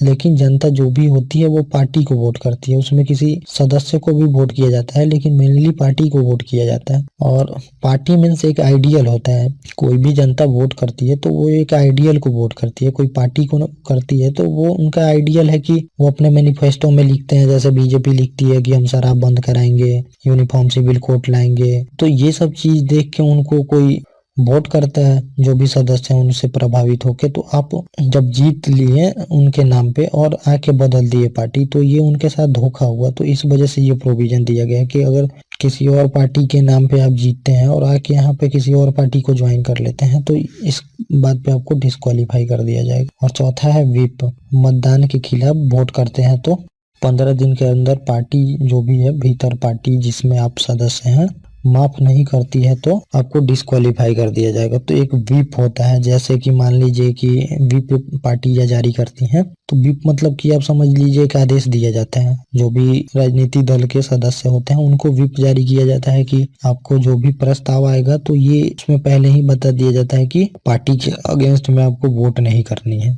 तो जैसे मान लीजिए कि नो कॉन्फिडेंस मोशन आया, किसी ने नो कॉन्फिडेंस मोशन कर दिया तो उसमें बहुमत सिद्ध करना होता है। तो अब ऐसे मौके पे चाहे मान लीजिए बजट जो होता है तो बजट पास नहीं होती है तो सरकार जा सकती है। तो इस सब मैटर पे जो पार्टियां होती हैं जो सरकार में, तो वो व्हिप जारी करती हैं कि जो उनके सदस्य हैं वो जो मोशन है उसके खिलाफ में वोट ना करें। क्योंकि अब मान लीजिए नो कॉन्फिडेंस मोशन आया है और पार्टी को व्हिप नहीं जारी हो और वो पार्टी के खिलाफ में ही वोट कर दे तो पार्टी मतलब सरकार जा सकती है। तो इस वजह से व्हिप बनाया गया है। तो अब एक यहाँ पे मुद्दा आता है कि व्हिप को लेके, तो मान लीजिए कि ये पूरा कोई स्टेट है और जो ये क्षेत्र होते हैं, हर एक क्षेत्र होता है एमपी के लिए, तो एमपी एक क्षेत्र से चुन के आते हैं। तो मान लीजिए कि ये तो इस क्षेत्र का भी प्रतिनिधित्व करते हैं यहाँ पे और इनको पार्टी का भी प्रतिनिधित्व करना है। तो इसमें एक मुद्दा आता है कि ये तो एक पार्टी का अपना कर ही रहे हैं, तो पार्टी का कर रहे हैं एक प्रतिनिधित्व और यहाँ पे इतने लोगों का भी तो ये प्रतिनिधित्व कर रहे हैं। तो अब जैसे मान लीजिए मैं एग्जांपल दे रहा हूँ, उससे आप बस समझाने के लिए यहाँ पे। तो अब मान लीजिए बीजेपी की सरकार है और यहाँ से एक मुस्लिम सदस्य एमपी जीत के आए हैं बीजेपी की सीट, मतलब बीजेपी के टिकट पे, और मान लीजिए यूनिफॉर्म सिविल कोड आने वाला है, तो जो समान सिविल संहिता है वो आने वाला है कि सभी लोगों के लिए कानून एक ही होगा। तो आप लोग समझ जानते हैं कि मुस्लिम लोग इनका विरोध करते हैं। तो आप मान लीजिए कि यहाँ के लोगों का भी तो प्रतिनिधित्व कर रहे हैं, तो यहाँ के लोग जो भेजे हैं वो चाहते हैं कि आप यूनिफॉर्म जो सिविल कोड आ रहा है उसके अगेंस्ट में वोट कर, और बीजेपी चाह रही है आप उसके फेवर में वोट करें क्योंकि आप उसके टिकट पे आए हैं। और यहाँ के सदस्य जो आपको जिताए हैं वो चाह रहे हैं, मुस्लिम जो आप लोगों को जिताए हैं वो चाह रहे हैं कि आप उसके अगेंस्ट में वोट करें, क्योंकि यूनिफॉर्म सिविल कोड वो नहीं चाहते हैं अपने लिए। तो अब इसमें डायलेमा आ जाता है जो जीत के आया है कि वो क्या करे, वो अपनी पार्टी की सुने या फिर जो लोग जिता के भेजे हैं उसकी सुने। तो ये डायलेमा आया था। तो इसमें सुप्रीम कोर्ट ने बोला था कि आप अपने मन का भी सुन सकते हैं, जिसमें अगर सरकार ना जानने वाली हो, मान लीजिए कि कॉन्फिडेंस मोशन, बजट, तो ये सब जब आए तो आप इस अगेंस्ट में भी वोट कर सकते हैं, लेकिन आपको पार्टी से अनुमति वहां पे ले लेनी होगी 15 दिन में, जब भी आप वोट कर देते हैं तो। लेकिन जब भी पार्टी व्हिप जारी करती है जिसमें सरकार को जाने का खतरा हो, तो वहां पे अगेंस्ट में वोट नहीं कर सकते हैं, इसमें सुप्रीम कोर्ट बता चुकी है। तो ये मुद्दा था, ये मैंने थोड़ा सा आपको समझा दिया। और अब हम चलते हैं, इसमें कुछ अपवाद भी है, जो एंटी डिफेक्शन लॉ है इसमें कुछ अपवाद भी दिए गए हैं कि कुछ ऐसे प्रोविजन है जिसमें अपवाद है, उसमें मतलब एंटी डिफेक्शन लॉ नहीं लगेगा। तो पहला है कि राजनीतिक दल का अन्य दल में विलय हो जाए और विधान दल के 2/3 सदस्य स्वीकृति दे दे। तो अब मान लीजिए कि इसमें है कि अगर किसी राजनीतिक दल है उसका, तो उसके सारे सदस्य ही अब बोले कि हम पार्टी में नहीं रहना चाहते हैं। अब 1-2 सदस्य तो नहीं रहना चाहे, तो इसमें सोचा जा सकता है कि सदस्य में गड़बड़ होगा। लेकिन अब मान लीजिए 2/3 सदस्य ही पार्टी में नहीं रहना चाहता है, तो 2/3 सदस्य मतलब लगभग हो गया यहाँ पे आपको 66 सदस्य हो गया। मान लीजिए 100 सदस्य हैं किसी पार्टी में, तो 66 सदस्य मान लीजिए नहीं चाहते हैं रहना उस पार्टी के साथ। तो अब मान लीजिए 1-2 लोग अगर नहीं रहना चाहें तो गड़बड़ हो सकती है। लेकिन अब मान लीजिए कि किसी 100 अंक की पार्टी है और 66 लोग वहां पे रहना ही नहीं चाहते पार्टी के साथ, तो पार्टी में गड़बड़ है। तो इसका अपवाद दिया गया है कि अगर 2/3 सदस्य ही चाहते हैं कि हम किसी और पार्टी में चले जाएं या फिर हम ये पूरा पार्टी तोड़ के नया पार्टी बनाए, तो यहाँ पे इनको अलाउ किया गया है यहाँ पे, क्योंकि पार्टी में गड़बड़ है इसलिए इतने सदस्य छोड़ के जाना चाहते हैं उस पार्टी को। और दूसरा है लोकसभा अध्यक्ष या उपाध्यक्ष अपने दल की सदस्यता छोड़ते हैं। तो अब मान लीजिए कि जो लोकसभा और के अध्यक्ष हैं या फिर उपाध्यक्ष हैं, तो वो अगर सदस्यता छोड़ देते हैं अपनी पार्टी की, उन पे एंटी डिफेक्शन लॉ नहीं लगेगा, क्योंकि ये राजनीतिक सदस्य नहीं है। तो ये अपने कार्य का निर्वहन कर रहे हैं लोकसभा अध्यक्ष और उपाध्यक्ष, तो वो अगर पार्टी को छोड़ते हैं तो उन पे नहीं लगाएगा एंटी डिफेक्शन लॉ, क्योंकि वो अपना काम कर रहे हैं। अगर उनको लगता है कि हम पार्टी की वजह से हमारा काम प्रभावित होता है तो छोड़ सकते हैं, या फिर उनको अच्छा नहीं लगे तो छोड़ सकते हैं, वो अपना उपाध्यक्ष और अध्यक्ष का काम करेंगे। वहां पे छोड़ने पे उन पे एंटी डिफेक्शन लॉ नहीं लगेगा। और स्टेट में भी सेम यही प्रोविजन है। तो सेम ये लॉ स्टेट के भी जो एमएलए होते हैं और एमएलसी, उन पे भी यही प्रोविजन लगता है। तो अब हम देखते हैं, अब इसमें हम देखेंगे संसदीय प्रस्ताव एवं शब्दावली जो है वो मोशन और टर्म इन पार्लियामेंट। तो ये सब चीजें देख लेंगे हम, कुछ शब्द होते हैं और थोड़ा मोशन वगैरह होता है, ये सब हम देख लेंगे। तो संसद की जो नियम प्रक्रिया होती है वो संसद खुद बनाती है। तो संसद पूरे देश का कानून बनाती है, तो अपना भी कानून वो खुद ही बना सकती है। और संसद के कार्य इंग्लिश तथा हिंदी दोनों में होते हैं, और इंग्लिश हिंदी दोनों में तो हो ही सकते हैं, और मातृभाषा में भी विचार व्यक्त किया जा सकता है। तो अब इतनी सारी भाषा है, तो अब हर एक स्टेट से लोग आते हैं, तो हिंदी इंग्लिश ऐसा नहीं है कि वो जान सकते हैं, वो अपनी मातृभाषा में भी विचार व्यक्त कर सकते हैं। लेकिन सदन के सदस्य की अनुमति लेनी होगी। मान लीजिए कि ये बोलते हैं और किसी को समझ ही नहीं आए, तो इस वजह से पहले अनुमति ले लेनी होती है कि हम अपने मातृभाषा में व्यक्त करेंगे भाव को। तो उसमें अपना व्यवस्था किया जाता है कि कैसे उस भाषा को समझा जा सकता है सभी के द्वारा। और संसद न्यायपालिका के फैसले पे टिप्पणी नहीं कर सकती है। तो इसमें कार्यपालिका और न्यायपालिका, इन लोगों को सबको अलग अलग किया गया है। तो कार्यपालिका न्यायपालिका के फैसले पे टिप्पणी नहीं कर सकती है कि क्यों ये फैसला दे रही है न्यायपालिका, तो इन सब पे टिप्पणी नहीं किया जाता है। तो आप देखते भी होंगे कि कोई भी राजनीतिक दल हो या फिर जो सदस्य हो, तो वो सब कुछ बोल देते हैं, लेकिन कार्य न्यायपालिका को कभी कुछ नहीं बोलते हैं, क्योंकि कंटेम्प्ट ऑफ कोर्ट लग जाता है वहां पे। और कंटेम्प्ट ऑफ कोर्ट लगता है तो उनको सजा भी हो सकती है। इसके लिए वो जुडिशरी डिसाइड करती है कि क्या सजा हो सकती है। तो ये जब हम जुडिशरी अपना देखेंगे न्यायपालिका, तो उसमें देखेंगे कंटेम्प्ट ऑफ कोर्ट के बारे में। और जब हटाने का प्रस्ताव हो तब कर सकती है। तो जब न्यायपालिका को हटाने का प्रस्ताव आता है, रिमूवल का जो रेजुलेशन आएगा, उस टाइम टिप्पणी किया जा सकता है, क्योंकि उस टाइम आपकी कोई गलती होगी तभी रिमूवल का प्रस्ताव आता है। तो उस टाइम इन पे टिप्पणी किया जा सकता है उस बारे में कि क्यों प्रस्ताव आ रहा है और ये इनकी गलती थी, तो इस पर चर्चा हो सकती है उस टाइम। और आर्टिकल जो 122 है, तो न्यायपालिका को संसद के किसी भी विधि माने पर टिप्पणी नहीं करनी। तो अब न्यायपालिका को भी लिमिट लगाया गया है कि अब भी न्यायपालिका भी कोई टिप्पणी नहीं कर सकती है विधि मान्यता पर। तो न्यायपालिका टिप्पणी तो पहले नहीं कर सकती, लेकिन अगर कोई विधि बन जाती है उसके बाद वो टिप्पणी या फिर उसको चेक कर सकती है। लेकिन संसद में अभी कानून बना ही नहीं है, तब आप टिप्पणी नहीं कर सकते। जो प्रस्ताव आया है, चाहे अभी पास ही नहीं हुआ, लेकिन उस पे आप नहीं रोक लगा सकते या फिर उस पे कोई टिप्पणी नहीं कर सकती न्यायपालिका। और अनुसूची 3, चुनाव लड़ने पर शपथ। तो अनुसूची में इनके शपथ का प्रावधान है। तो जब चुनाव लड़ते हैं तब भी इनका शपथ होता है, और संसद सदस्य जब बनते हैं तो उस टाइम भी इनको शपथ दिलाता है। जो प्रोटेम स्पीकर होता है उस टाइम भी इनको शपथ दिलाया जाता है, और जब मंत्री अब बनते हैं तब भी शपथ दिलाया जाता है। तो लगभग 3 बार इनका शपथ हो जाता है संसद सदस्यों का। और अब हम देख लेते हैं कि प्रश्नकाल क्या होता है। तो जो क्वेश्चन आवर होते हैं वो क्या होता है। तो ये टाइम होता है 11 से 12 बजे के बीच में, और कार्यवाही जब आरंभ होती है उस अवधि के 1 घंटे तक सदस्यों द्वारा प्रश्न पूछे जाते हैं। पूछे गए प्रश्न मंत्रियों द्वारा दिए जाते, मतलब तो जो भी संसद के सदस्य हैं तो वो मंत्रियों से प्रश्न पूछते हैं, और वहां पे उनको आंसर देना पड़ता है जो भी प्रश्न पूछा जाता है। तो प्रश्न 3 प्रकार के होते हैं, वो हम देख लेते हैं। पहला होता है तारांकित प्रश्न। तो इसमें हम देख लेते हैं तारांकित प्रश्न पे, तो इस पे स्टार लगा होता है, इसीलिए इसको स्टार प्रश्न बोलते हैं, तारांकित प्रश्न। और उत्तर इसका मौखिक दिया जाता है। जो क्वेश्चन पूछा जाएगा तारांकित प्रश्न, तो इसका उत्तर मौखिक दिया जाएगा जिससे पूछा जाएगा, और अध्यक्ष तय करता है इसका कि कब पूछा जाएगा इसके बारे में। और एक सदस्य एक प्रश्न सामान्यतः 1 दिन में पूछता है, और उत्तर पर पूरक प्रश्न भी पूछा जाता है। पूरक प्रश्न मतलब उसके अगेंस्ट में क्वेश्चन आप पूछ सकते हैं। जो आंसर देता है उसके जो आंसर दिया है उसके पूरक में प्रश्न आप पूछ सकते हैं। और रविवार, शनिवार और राष्ट्रपति के भाषण के दिन और बजट के टाइम में ये क्वेश्चन नहीं पूछा जाता है। तो ये सब काम होते रहते हैं, तो आप इस क्वेश्चन को क्या पूछे, क्योंकि संसद व्यस्त रहती है इन सब काम। और दूसरा है अतारांकित प्रश्न। तो अनस्टार जो प्रश्न होते हैं ये होते हैं यहाँ पे, तो इसमें स्टार नहीं लगा होता है, और मौखिक नहीं, इसका लिखित उत्तर देना होता है। और प्रश्न के 10 दिन पहले सूचना अनिवार्य है। तो जब प्रश्न आप पूछेंगे उत्तर आपको लिखित मिलेगा, तो प्रश्न पूछने के 10 दिन पहले आपको सूचना अनिवार्य है कि सूचना देनी होगी कि हम इस विषय पे पूछने वाले हैं, क्योंकि उस बंदे को भी तैयार रहना पड़ेगा जिससे आप प्रश्न पूछ रहे हैं। और तीसरा है इसमें अल्प अवधि प्रश्न, तो शॉर्ट नोटिस प्रश्न बोलते हैं हम इसको। तो अब इसमें होता है कि सार्वजनिक हित से संबंधित अध्ययन सुनिश्चित करे तब यह प्रश्न पूछा जाता है। तो सार्वजनिक हित के लिए प्रश्न हो, तो मतलब पूरे कंट्री के लिए प्रश्न हो, बहुत इम्पोर्टेंट मुद्दा हो, तब जाके ये प्रश्न पूछ सकते हैं। तो जैसे अरुणाचल प्रदेश में मान लीजिए कि चीन घुसपैठ कर रहा है, तो उस टाइम पे ये प्रश्न पूछा जा सकता है। जो भी मंत्री हैं तो वहाँ के जो लोग होंगे, अब उनका प्रतिनिधित्व जो कर रहे होंगे, तो उनको ये क्वेश्चन जानने का अधिकार है कि आखिर में सरकार कर क्या रही है और अभी स्थिति क्या है। तो इस टाइप के प्रश्न यहाँ पे पूछे जाते हैं। और अब हम देख लेते हैं शून्यकाल,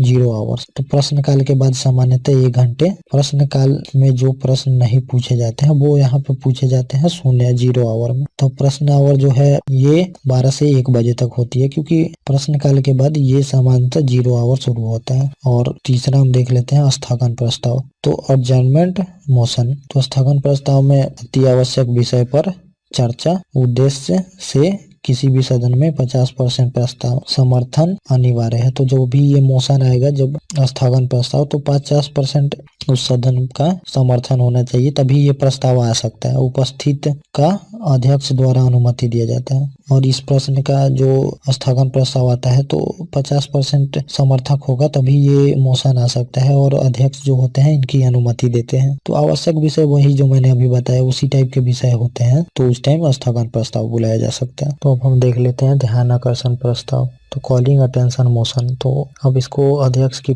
पूर्व अनुमति के बाद जो सदस्य होते हैं तो वो जो आवश्यक विषय होते हैं उस पर मंत्री का ध्यान आकर्षण करते हैं। तो जो सदस्य होते हैं वो मंत्री का ध्यान आकर्षण करते हैं। जैसे मंत्री अपने मंत्रालय के जो पद पे हैं तो उससे रिलेटेड कोई मुद्दा है तो और वो नहीं सुन रहे हैं, और जो इम्पोर्टेंट मुद्दा हो तो उस पर ध्यान आकर्षण किया जाता है कि आप इस मुद्दे पे भी सुनिए, इस पे कानून बनाइए, इस पे बात करिए, या फिर इसके विषय में उत्तर दीजिए सदन को। तो ये ध्यान आकर्षण प्रस्ताव लाया जाता है यहाँ पे। और 5वां इसमें है विशेषाधिकार प्रस्ताव, प्रिविलेज मोशन बोलते हैं। तो सदस्य द्वारा मंत्री के विरुद्ध कि उन्होंने विशेषाधिकारों का हनन किया है और सही सूचनाओं से सदन को अवगत नहीं कराया है, तो ये मंत्रियों के खिलाफ ही जितने मोशन है लाए जाते हैं। तो जो मोशन होते हैं ये बहुत इंपॉर्टेंट होते हैं संसदीय प्रणाली के लिए, क्योंकि मोशन के तहत ही कार्यपालिका पे नियंत्रण रखा जाता है। तो ये बहुत ही इंपॉर्टेंट होते हैं नियंत्रण के लिए कार्यपालिका पे। तो ये सब मोशन के थ्रू जो भी सरकार में है उनसे सवाल पूछा जाता है।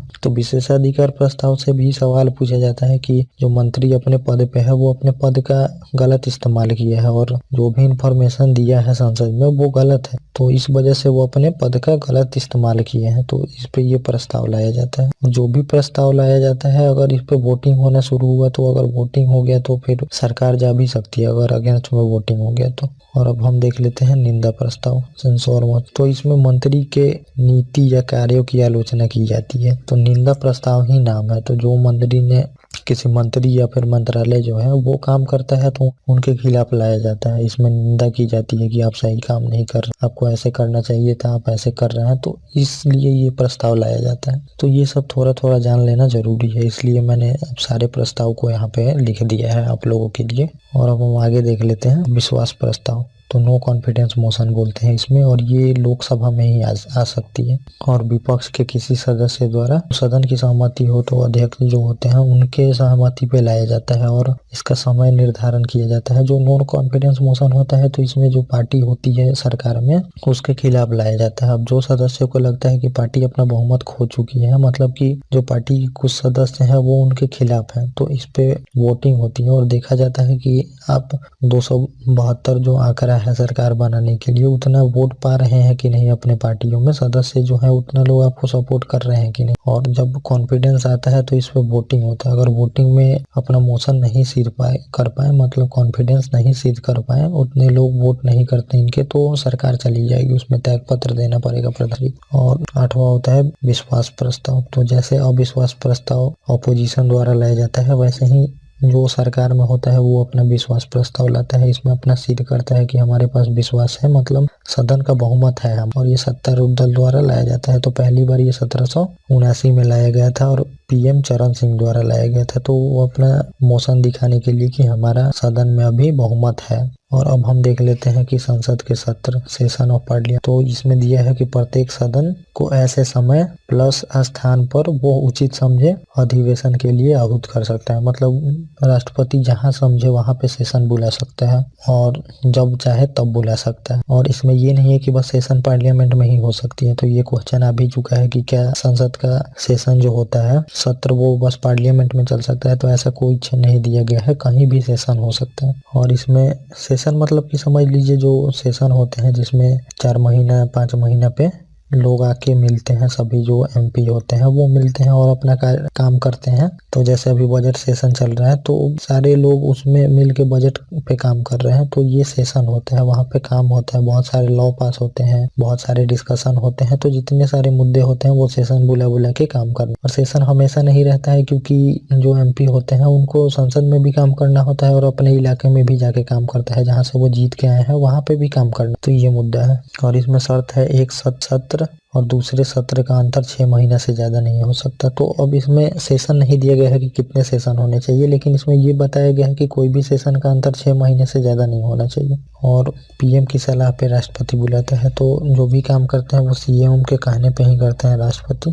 और लोकसभा के प्रत्येक आम चुनाव और प्रत्येक वर्ष के प्रथम सत्र को राष्ट्रपति संबोधित करता है, संसद को बुलाए जाने का कारण बताता है। तो जो प्रत्येक लोकसभा चुनाव होते हैं और प्रत्येक जो प्रथम सत्र होता है उसमें राष्ट्रपति जरूर संबोधित, तो संबोधित मतलब कि आप मान लीजिए कि संसद को बुलाने का कारण बताता है उसमें कि किस कारण से संसद का सत्र बुलाया गया। जो पहला आम चुनाव होता है उसमें संबोधित करता है तो वो मंत्रिपरिषद द्वारा उसमें लिख के उनको दिया जाता है कि ये चीजें बताना, मतलब वो बताते हैं कि सरकार का एजेंडा क्या है और आने वाले दिन में सरकार कौन कौन सा काम करेगी और कौन सा लॉ पास करेगी, और जो पिछली हमारी मतलब कार्यकाल थी उसमें हमारी क्या अचीवमेंट थी। तो ये सब बताते हैं वो, और ये जब बताने के बाद उनपे वोट ऑफ थैंक्स होता है। अगर लोगों को पसंद आता है तो उस पर वोट ऑफ थैंक्स होता है, मतलब सब धन्यवाद देते हैं, धन्यवाद प्रस्ताव जिसे हम बोलते हैं। तो वो भी अगर प्रस्ताव अगर लोग सहमत नहीं है उससे, सदस्य लोकसभा के, तो फिर से इसमें बहुमत सिद्ध करनी पड़ सकती है। तो बार बार कार्यपालिका को बहुमत सिद्ध करने का बोला जाता है, और हमेशा नो कॉन्फिडेंस मोशन आ जाता है जब भी पार्लियामेंट को, लोकसभा को लगता है कि ये अपना बहुमत खो चुका। और होता है, दूसरा होता है, एक तो संसद का सत्र बुलाया गया, दूसरा होता है संसद का सत्र वसान, प्रोरोगेशन ऑफ पार्लियामेंट। तो इसमें होता है कि जैसे संसद का सत्र बुलाया गया अब काम के लिए, तो जब काम समाप्त हो जाता है तो अब संसद का सत्र पूरी तरह समाप्त कर दिया जाता है। तो इसमें हम देख लेते हैं कि क्या है। तो राष्ट्रपति समय समय पर मतलब किसी विशेष सत्र को समाप्त कर देता है। तो जो सत्र आता है उसको राष्ट्रपति समाप्त कर देता है, क्योंकि अब जब सब काम हो जाते हैं उसके बाद सत्र समाप्त कर दिया जाता है और सारे एमपी अपने अपने इलाके में चले जाते हैं जहां से वो जीत के आते हैं, क्योंकि वहां पे उन लोगों को भी काम करना होता है। ये नहीं कि बस पार्लियामेंट में ही काम करना है, वहां पे भी डेवलपमेंट का काम उन लोगों को करना होता है। और स्थगन होता है एक, एडजॉर्नमेंट जिसे हम बोलते हैं। तो स्थगन मतलब कि जैसे सत्र चल रहा है, 1 महीना के लिए सत्र है, तो 1 महीना के लिए आया है तो कंटिन्यूअसली इसमें नहीं चलता है। अब जैसे कि मान लीजिए कि कोरम पूरा नहीं हो रहा है, या फिर बहुत ज्यादा एमपीज में विवाद होने लगे, जैसे कि विपक्ष के नेता और जो सरकार में है ज्यादा विवाद होने लगे, तो एडजॉर्नमेंट कर दिया जाता है 2-3 दिन के लिए, 4 दिन के लिए। तो वो सत्रवसान नहीं होता है, सत्र पूरी तरह मतलब समाप्त नहीं होता है, कुछ दिन के लिए रोका जाता है। जैसे कि 1 महीना का सत्र है तो 15 दिन चला, 15 दिन बाद विवाद ज्यादा बढ़ने लगा तो 15 से 5 दिन के लिए बंद कर दिया। तो 1 महीना में 30 दिन होते हैं, तो 15 दिन चला और 5 दिन बंद किया गया, तो 20 दिन के लिए हो गया काम, और फिर उधर 10 दिन और चलेगा। तो ये होता है। और जब 30 दिन पूरा हो जाएगा तो सत्रवसान कर दिया जाएगा, मतलब पूरा समाप्त कर दिया जाएगा। उसके बाद जो अगला सेशन होगा वो नया सेशन होगा, सदन की बैठक को समाप्त कर, तो वही एडजॉर्नमेंट जो मैंने बोला अभी। और अब हम देख लेते हैं लोकसभा का विघटन, डिसोल्यूशन ऑफ लोकसभा। तो मतलब लोकसभा का विघटन मतलब अब नई लोकसभा का निर्माण निर्वाचन द्वारा होगा, और राज्यसभा का कभी भी डिसोल्यूशन नहीं होता है। तो राज्यसभा परमानेंट हाउस होती है, लेकिन लोकसभा का होता है। मतलब लोकसभा का अगर डिसोल्यूशन, मतलब आप समझ लीजिए कि जो लोकसभा सदस्य होते हैं अब वो सदस्य नहीं रह गए हैं, एमपी नॉट अब एमपी। तो अब नई लोकसभा द्वारा फिर नया एमपी चुन के आना होता है, इसको लोकसभा डिसोल्यूशन बोलते हैं। तो अब ये मान लीजिए कि जैसे पीएम रेजिग्नेशन दे देते हैं, मतलब त्याग पत्र दे देते हैं, या फिर जैसे कि कोई गठबंधन सरकार है तो वो अपना पार्टी जो बहुमत दी थी इनको वो अपना सपोर्ट ले ले, तो फिर अब बहुमत ही नहीं है तो फिर नया इलेक्शन के द्वारा चुन के आना होगा, तो डिसोल्यूशन हो जाता है। वहाँ पे जैसे पीएम की मृत्यु हो जाए तो वहाँ पे भी लोकसभा डिसॉल्व हो सकती है, लेकिन वहाँ पे राष्ट्रपति फिर से किसी को चुन के वहाँ पे बहुमत सिद्ध करने को बोल सकता है। तो अब लोकसभा जब डिसॉल्व हो जाती है तो इसमें कार्यवाही पे क्या प्रभाव पड़ती है, तो जो लोकसभा में बहुत सारे बिल होते हैं उन पे क्या प्रभाव पड़ता है ये हम यहाँ पे थोड़ा देख लेंगे। तो अब मान लीजिए कि जो कानून होते हैं उस पे क्या प्रभाव होता है, कि जैसे कानून मान लीजिए कोई बिल है तो वो बिल पे क्या प्रभाव पड़ेगा जब लोकसभा डिसॉल्व हो जाएगी। तो इसमें हम देख लेते हैं कि क्या क्या प्रोविजन। तो इसमें पहला है कि कोई बिल है जो वो राज्यसभा में लंबित है, मतलब कि राज्यसभा में है जिसे लोकसभा पास नहीं की। तो मान लीजिए अब लोकसभा पास ही नहीं की थी लेकिन राज्यसभा में, और लोकसभा के पास अभी मान लीजिए गई ही नहीं है वो बिल, तो वह बिल समाप्त नहीं होगी। तो अगली जो लोकसभा आएगी चुन के को ये बिल जाएगा, और अगर वो ना करते हैं तो बिल समाप्त होगा। और दूसरा है इसमें लोकसभा में लंबित विधेयक समाप्त हो जाए। तो लोकसभा में जो भी विधेयक होता है वो समाप्त हो जाता है, क्योंकि लोकसभा ही डिसॉल्व हो गई तो अब नई लोकसभा आएगी तो वो अब जो नीति जो लॉ बनाना चाहेगी वो बनाएगी। तो पुरानी लोकसभा द्वारा सभी बिल समाप्त कर दिए जाते हैं। अब तीसरा इसमें है कि लोकसभा ने पास कर दिया और राज्यसभा में लंबित है तो वह समाप्त हो जाएगी जब तक कि बचा नहीं लिया जाता। तो मान लीजिए कि राष्ट्रपति इसमें बचाता है ज्वाइंट सेशन के द्वारा, तो अगर राष्ट्रपति द्वारा नहीं बचा लिया जाता उसको तब तक वो बिल समाप्त हो जाएगा। तो उसमें अगर राष्ट्रपति नोटिफिकेशन जारी कर देता है कि लोकसभा का संयुक्त अधिवेशन होगा उसमें, तब जाके वो बिल बचता है, नहीं तो वो बिल समाप्त हो जाता है। और ये एक थंब रूल है, आप समझ लीजिए कि जो भी बिल लोकसभा टच कर दी है वो समाप्त हो, मतलब लोकसभा ने अगर उस बिल को हाथ लगा दिया है तो वो बिल समाप्त हो जाएगा। ये थंब रूल है, आप लोग याद रखिएगा इसका।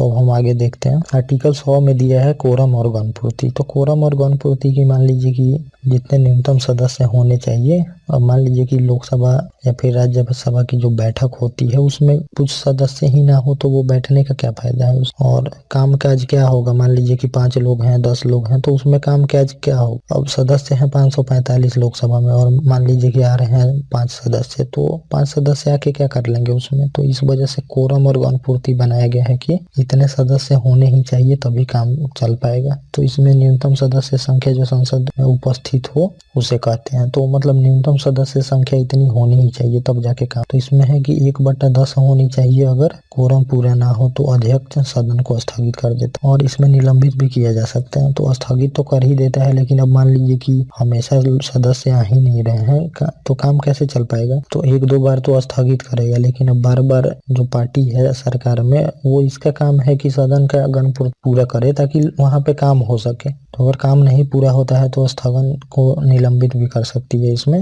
जो लोकसभा अध्यक्ष होते हैं या फिर राज्यसभा सभा।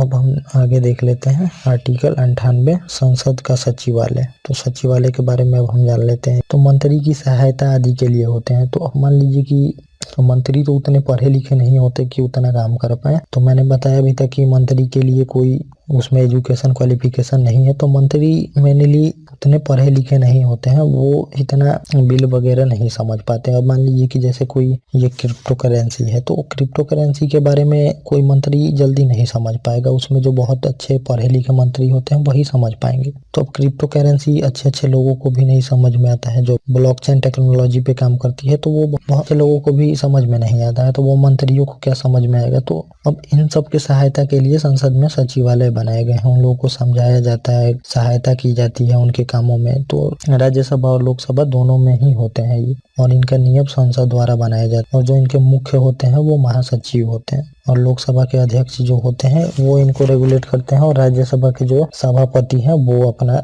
देखते हैं और रेगुलेट करते हैं। उनके मतलब सहायता से काम किया जाता है, और ये संघ लोक सेवा आयोग के सदस्य द्वारा ही चुने जाते हैं। तो मेनली जो सदस्य होते हैं वो यूपीएससी के थ्रू ही यहाँ पे बाद में बहुत दिन बाद यहाँ पे बुला लिया जाता है, जब काम करके एक्सपीरियंस हो जाता है उन लोगों, और कार्यकाल फिक्स नहीं है। और अब हम देख लेते हैं इसमें विपक्ष के नेता किसे बोल। तो ये भी जानना जरूरी है विपक्ष के नेता के बारे से भी क्वेश्चन आ चुका है। तो अब इसमें दोनों सदनों में एक विपक्ष के नेता होते हैं। तो राज्यसभा में भी होते हैं और लोकसभा में। और सबसे बड़ी पार्टी के कुल सदस्य के जो 1/10 सीट लाते हैं, मतलब उनको प्राप्त हो पूरे सदन के सीटों का कुल सदस्यों का 1/10 जिसको सदस्यता प्राप्त हो, वही उसका जो हेड होता है वो विपक्ष का नेता बनता है। और इनका कार्य होता है आलोचना करना। तो आलोचना करना कार्य होता है सरकार की आलोचना करना। तो डेमोक्रेसी में यही होता है कि अपोजिशन का बहुत बड़ा महत्व होता है। वो सरकार के नीति निर्माण का, जब तक आप क्वेश्चन नहीं पूछिएगा कार्यपालिका से तो वो अपने मन का ही करेगी। तो इसी वजह से विपक्ष के नेता का बहुत महत्व बढ़ जाता है, और विपक्ष के नेता ही हर एक मामले पे सरकार का ध्यान आकर्षण करते हैं। तो जैसे देखते ही हैं अभी कि राहुल गांधी का एक भी ट्वीट आता है तो कैसे पूरा बीजेपी पार्टी उस पे जवाब देना शुरू कर देती है, और सारे जो भी मंत्री हैं इम्पोर्टेंट सभी जवाब देना शुरू कर देते हैं। तो इसमें यही विपक्ष के नेता का महत्व होता है कि वो उजागर करता है जो भी मुद्दे रहते हैं। अगर सरकार नहीं देख रही तो वो उजागर करता है उसका। तो विपक्ष के नेता का बहुत महत्व, और 1977 से महत्व बढ़ गया ज्यादा। और इनको कैबिनेट मंत्री की सुविधाएं सभी मिलती हैं। तो जो कैबिनेट मंत्री को सुविधाएं मिलती हैं वो ही इनको भी सुविधाएं मिलती हैं। और 1965 में पहली बार मान्यता मिली थी। महत्व तो 77 से बढ़ा, लेकिन मान्यता पहली बार 1965 में मिली। और ब्रिटेन में शैडो कैबिनेट छाया मंत्रिमंडल का एक कॉन्सेप्ट होता है। तो ब्रिटेन में जैसे कि मान लीजिए यहाँ पे सरकार होती है और सरकार का मंत्रिमंडल होता है, तो बिल्कुल ऑपोजिशन जो होते हैं वहाँ पे वो भी अपना मंत्रिमंडल बनाते हैं ऑपोजिशन। और जैसे यहाँ पे वित्त मंत्रालय होता है वहाँ पे भी अपने वो मंत्रियों को चुनते हैं जो भी सदस्य होते हैं उसमें। तो वित्त मंत्रालय से रिलेटेड अपना सदस्य चुनते हैं, ताकि अब फाइनेंस से रिलेटेड उनको ज्यादा जानकारी होगी जिसे सदस्य चुनेंगे। तो वो जब भी फाइनेंस मिनिस्ट्री जो सरकार में है वो अगर अच्छे से काम नहीं कर रही है तो उनके जो विपक्ष के फाइनेंस मिनिस्ट्री है वो उनसे सवाल करेंगे। तो बिल्कुल शैडो कैबिनेट जो सेम कैबिनेट सरकार में रहती है उसी का शैडो बनाया जाता है विपक्ष द्वारा, ज्यादा अकाउंटेबल बनाने के लिए जो सरकार में है इसलिए। और अब हम देख लेते हैं उप प्रधानमंत्री। तो उप प्रधानमंत्री को भी थोड़ा जान लीजिए क्योंकि ये भी पद से सवाल आ सकते हैं, और आया भी है शायद एक बार सवाल। और संविधान में इस पद का उल्लेख नहीं है। संविधान में कोई उल्लेख नहीं है इस पद का, तो संवैधानिक पद नहीं है ये, क्योंकि संविधान में उल्लेख ही नहीं है इस पद का। तो और सरकार में वरिष्ठतम मंत्री को बना दिया जाता है, तो जो भी सरकार में वरिष्ठतम मंत्री होते हैं उनको बना दिया जाता है। और पहले धारक इसमें सरदार वल्लभ भाई पटेल थे, जो कि नेहरू गवर्नमेंट में गृह मंत्री भी थे और उप प्रधानमंत्री भी थे, और पीएम की अनुपस्थिति में उनके स्थान पे सरकार का काम करते हैं और सरकार का प्रतिनिधित्व संसद में भी एवं कैबिनेट की अध्यक्षता भी करते हैं। तो मान लीजिए जैसे कि राष्ट्रपति के ना रहते उपराष्ट्रपति कार्य करते हैं, वैसे ही प्रधानमंत्री के ना रहने पे उप प्रधानमंत्री कार्य करते हैं, इस उनका काम जो भी है। तो अभी यहाँ पे हम देख लेते हैं मंत्रिमंडलीय सचिवालय। तो यहाँ पे जो मैंने बताया था आप लोगों को, तो ये संसद का सचिवालय है, तो मतलब पूरे संसद का है, और ये पूरे मंत्रिमंडल का सचिवालय है। तो मंत्रिमंडल का ये पूरे मंत्रिमंडल का सचिवालय है, जो भी सरकार में है उनका ये सचिवालय है। तो मैंने वहाँ पे पीएम सचिवालय के बारे में भी आपको बताया था, और ये प्रधानमंत्री के अधीन होता है, और ये धुरी बोला जाता है मंत्रिमंडल का, क्योंकि सारे रिलेटेड काम मंत्रिमंडल के यही करते हैं। तो जैसे कि साइकिल में आप धुरी देखते हैं, मतलब साइकिल का जो चक्का घूमता है धुरी पे, वैसे ही पूरे मंत्रिमंडल का काम मंत्रिमंडल सचिवालय के द्वारा ही होता है। तो मंत्रालय में सुचारू रूप से कार्य संचालन सुविधा प्रदान करता है ये। तो जैसे काम कैसे चलेगा, तो ये सब सुविधा प्रदान करते हैं। तो ये सब पद बनाए गए हैं ताकि काम अच्छे से चल सके, क्योंकि बहुत ज्यादा काम होते हैं संसद को और जो भी सरकार में रहता है उनको। तो अब उन लोगों के मदद के लिए होते हैं, क्योंकि उतना उन लोग टेक्नोलॉजी और टेक्निकल चीजों का पता नहीं होता है। तो इस वजह से वहाँ पे अच्छे जानकार लोगों को इन सब पद पे बैठाया जाता है। मेनली आईएएस आईपीएस लोग जो कुछ दिन बाद एक्सपीरियंस हो जाता है, तो 25-30 साल बाद उनको मिनिस्ट्री में बुला लिया जाता है, और वो ये सब पद पे रहते हैं और इन लोगों की मदद करते हैं। और मंत्रालय के बीच मतभेद दूर करना, तो मान लीजिए कि जैसे किसी मंत्रालय के बीच में मतभेद हो जाए, एनवायरमेंट मिनिस्ट्री फाइनेंस मिनिस्ट्री के बीच मतभेद हो जाए, अब फाइनेंस मिनिस्ट्री बोले कि एनवायरमेंट मिनिस्टर ज्यादा कंपनी नहीं लगने दे रहे हैं, क्योंकि यहाँ पे ये बोल रहे हैं कि ज्यादा पॉल्यूशन हो रहा है। एनवायरमेंट मिनिस्ट्री को तो देखना होता है ना कि ज्यादा पॉल्यूशन वगैरह एनवायरमेंट सही रह सके, और वित्त मंत्रालय को होता है कि ज्यादा से ज्यादा कंपनी वगैरह लगे, एफडीआई आए। तो अब ज्यादा कंपनी लगेगा तो पॉल्यूशन होगा, तो दोनों में मतभेद हो सकता है। तो ये लोग मतभेद को दूर करते हैं मंत्रालयों के बीच में, और सरकार के निर्णय में मतभेद को दूर करते हैं। तो ये सब काम ये कर, तो इतना सारे चीजों को हम देख लिए। अब हम अगले वीडियो में फाइनेंस से रिलेटेड देखेंगे टॉपिक, उसमें बजट होगा, और एक मैं चार्ट दूंगा आपको जो कि कितने सारे बिल पास होते हैं और कौन कौन से बिल पे कौन कौन सा अधिकार होता है, किस मतलब राष्ट्रपति को, राज्यसभा को, वो होगा, और आगे बजट होगा हमारा। तो ये टॉपिक हम बहुत अच्छे से देखेंगे। तो आप लोग बस इसको रिवीजन करते चले, और ज्यादा कुछ करने की आपको जरूरत नहीं है। रिवीजन करें और मेंस का आंसर राइटिंग लिखे, बस और कुछ नहीं करते। और रिवीजन प्लीज करें इसका, तभी आपको याद रह पाएगा। और जिस दिन जो टॉपिक पढ़े उसी दिन रिवीजन करने पे ज्यादा समय, मन तो नहीं करता मुझे पता है रिवीजन करने का, लेकिन आपको अपने मन को थोड़ा सा चेंज करके उसी दिन के उसी दिन रिवीजन करिए, तभी जाके सकेगा। और ये सब टॉपिक है 10-10 बार 20-20 बार रिवीजन करिएगा, तब जाके क्लियरिफिकेशन धीरे धीरे होते जाता है। आपको पहली बार में थोड़ा कम समझ में आ सकता है, लेकिन धीरे धीरे सब सही समझ में आने लगेगा। I think